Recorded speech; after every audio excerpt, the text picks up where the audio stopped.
Hello friend, success mirror में आपका स्वागत है। मेरा नाम है नितिन गुप्ता और आज का हमारा टॉपिक है documentation instruction for SC/TO। Friend, ये टॉपिक बेसिकली उन लोगों के लिए बनाया गया है जिसका 3 तारीख से SC/TO के साइको टेस्ट का एग्ज़ाम शुरू हो रहा है। चलिए शुरू करते हैं इसको।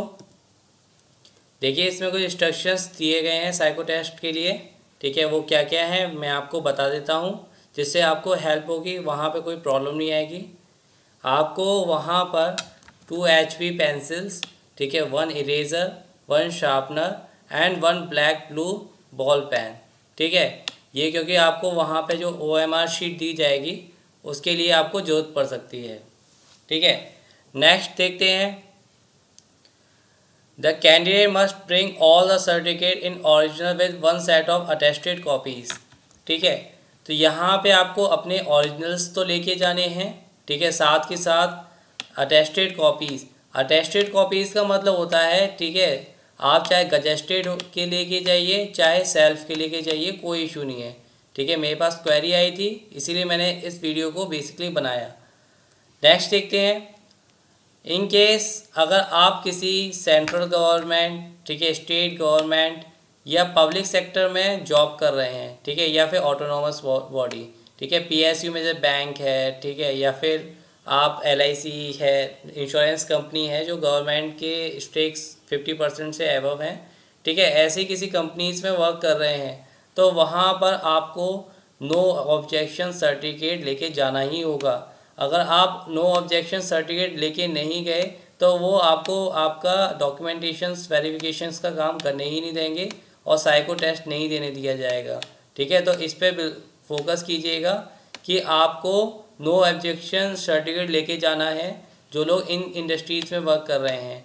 अगर जो पर्सनस उसे क्या प्राइवेट सेक्टर में वर्क कर रहा है, ठीक है, और उसने उसके बारे में अपने मतलब कि जो उसने फॉर्म भरा था उसमें नहीं मेंशन किया था, ठीक है, तो उस क्वेश्चन उस कंडीशन में आपको नो ऑब्जेक्शन सर्टिफिकेट नहीं भी लेके जाए तो कोई इशू नहीं है। ठीक है, बेसिकली ये आपके central government, state government, PSU, autonomous body, ठीक है, इनसे रिलेटेड कोई भी पर्सनस है और वर्क कर रहा है तो उसे नो ऑब्जेक्शन सर्टिफिकेट लेके जाना है। यदि उसने अपने एक्सपीरियंस शो किया है फॉर्म भरते टाइम पे तो और उसने वहाँ से काम छोड़ दिया है तो उस कंडीशन में उसको रिलीविंग सर्टिफिकेट या एक्सपीरियंस सर्टिफिकेट लेके जाना होगा। नेक्स्ट देखते हैं। वहाँ पर आपको 3 front pose recent passport size colour photograph लेके जाने हैं। कोशिश यही कीजिएगा कि जो आपके एप्लीकेशन फॉर्म में आपने जो अपलोड किया था, ठीक है, और एग्ज़ाम टाइम पे जो आपके उसमें एडमिट कार्ड में जो भी आपका फ़ोटो उसके अंदर था, वही कोशिश ये कीजिएगा कि वही 3 पासपोर्ट साइज़ फ़ोटो आप लेके जाएं।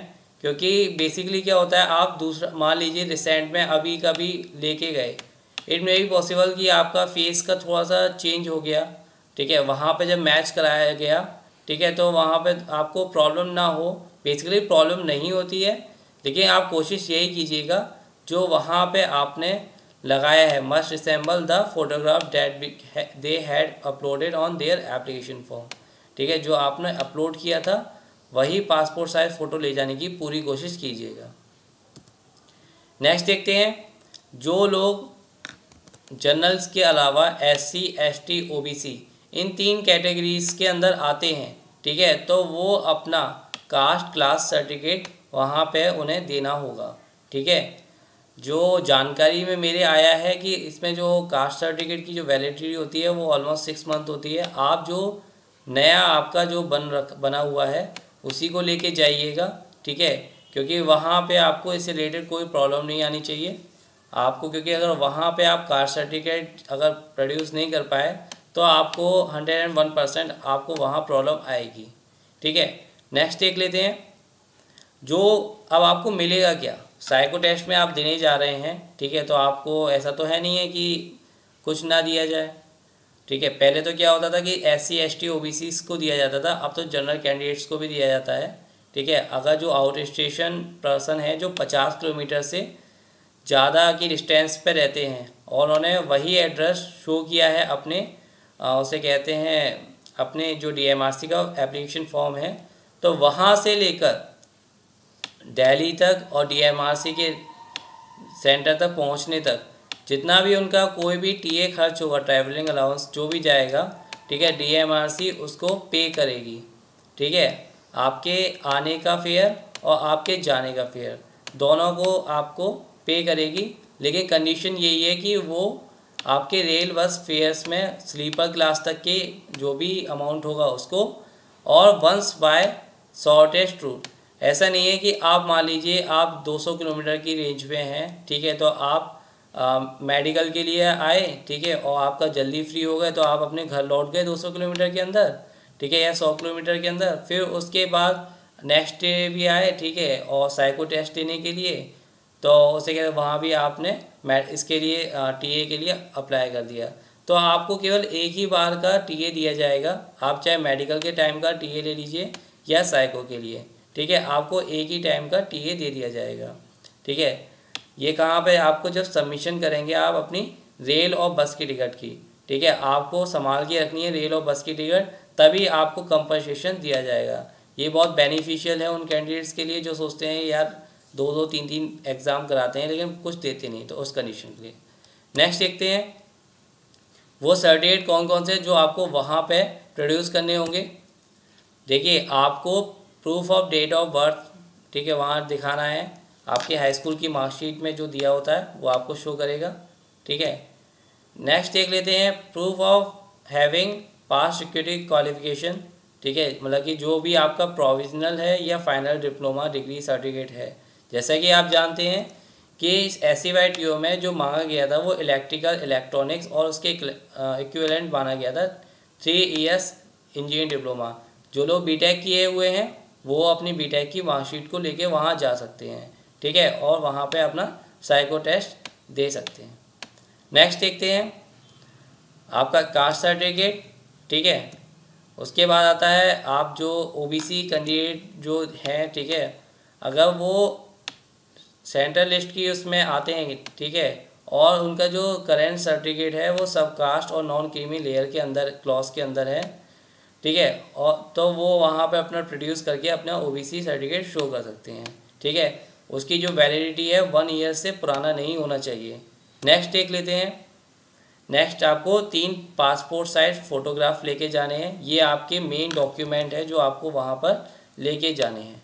ठीक है, नेक्स्ट देख लेते हैं।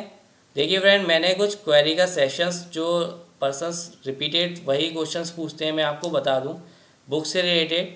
देखिए, आपको किसी भी एक बुक में आपके सारे टॉपिक्स नहीं मिलेंगे, किसी बुक में कुछ टॉपिक, किसी में कुछ।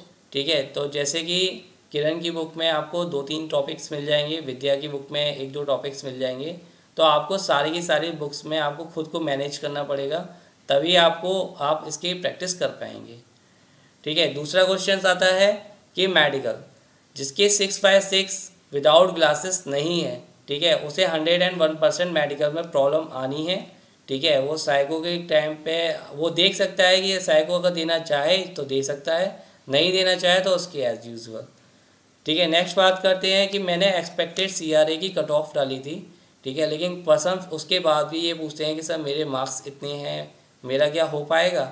फ्रेंड, मैंने पहले से ही एक वीडियो अपलोड कर रखा है इसका, आप उसमें से जस्ट चेक कर सकते हैं कि आपके मार्क्स कैसे निकाले जा सकते हैं और क्या कट ऑफ मैंने दे रखी है उसके हिसाब से क्या रहेगा, क्योंकि बार बार उसी क्वेरीज़ को देना, ठीक है, उसका रिप्लाई करना वो एज़ यूजुअल अच्छा नहीं रहता है। ठीक है, नेक्स्ट बात करते हैं PDF की। इसका कोई भी मटेरियल, ठीक है, DMRC आपसे आपका पेपर, ठीक है, आपकी OMR शीट दोनों रख लेता है। आपको कुछ भी नहीं बताया जाता है कि कौन सा क्वेश्चन क्या आ रहा है, केवल पर्सन्स के माइंड के अंदर रहता है कि उसने किसका क्या रिप्लाई किया है। ठीक है, तो आपको क्या करना है, वही जो क्वेरीज़ का जो आता है कि ये इस तरीके का आता है, हम बेसिकली उसी तरीके के क्वेश्चंस वहाँ पर डालते हैं। PDF अगर एज़ यूजुअल हमें कुछ बन पाएगा मटेरियल तो हम उसको अपलोड ज़रूर करेंगे। उसके बाद आता है एप्टीट्यूड टेस्ट। एप्टीट्यूड टेस्ट में फ्रेंड जो लोग SCYTO का कल देने जा रहे हैं उन्हें ये ध्यान रखना है कि वहाँ पे आपकी पॉजिटिव पर्सनैलिटीज़ को देखा जाता है, तो उस पर आप फोकस कीजिएगा। ऐसा नहीं है कि एज़ यूजुअल जो भी आप देखते हैं या करते हुए आए हैं उसको आप आंसर दे दें या नेगेटिव वे में दे दें, तो वो आपका क्वेश्चन का आंसर गलत हो जाएगा। Okay friend, best of luck. इसके साथ हमने अपनी ईमेल आईडी को आपको दे रखा है। जो भी फ्रेंड कल दे के आते हैं वो अपना एक छोटा सा वीडियो बना के हमारी इस ईमेल आईडीज़ पे डाल के हमें भेज सकते हैं। हम उनका वीडियो अपने उसे कहते हैं यूट्यूब के चैनल्स पे शो करेंगे ताकि दूसरे फ्रेंड्स को भी उसका बेनिफिट मिल सके।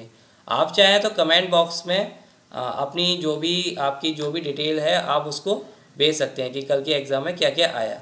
ठीक है, आप इसको ध्यान रखिए, info.successmirror@gmail.com। आपको ये याद रखना है कि ये gmail.com की मेल आईडी है। ठीक है, तो आप इस पर आप अपने वीडियो या कोई भी आपकी क्वेरी है उसको भेज सकते हैं। Okay friend, thank you. अगर आपको हमारा वीडियो पसंद आया हो तो इस वीडियो को लाइक कीजिएगा। ठीक है, कमेंट बॉक्स में अपनी क्वेरी और इस वीडियो से रिलेटेड कमेंट कीजिए। आपके जो भी एग्ज़ाम SCY-TO के होते जा रहे हैं उसके भी कमेंट्स आप यहाँ पे दीजिए जिससे दूसरों को बेनिफिट मिल सके। ठीक है, हमारे चैनल्स को सब्सक्राइब करना ना भूलें ताकि आपको हमारे चैनल्स के सभी अपडेट्स मिलते रहें। अब हमने अपने YouTube की एक URL कस्टम URL जनरेट कर रखी है। आप हमारे चैनल पे youtube.com सक्सेस मिरर के थ्रू भी पहुंच सकते हैं और अपने फ्रेंड्स को डायरेक्ट इसी के थ्रू बता सकते हैं कि ये एक चैनल है जहां पे आपको साइको टेस्ट की अच्छी प्रिपरेशन की जा सकती है। Okay friend, thank you.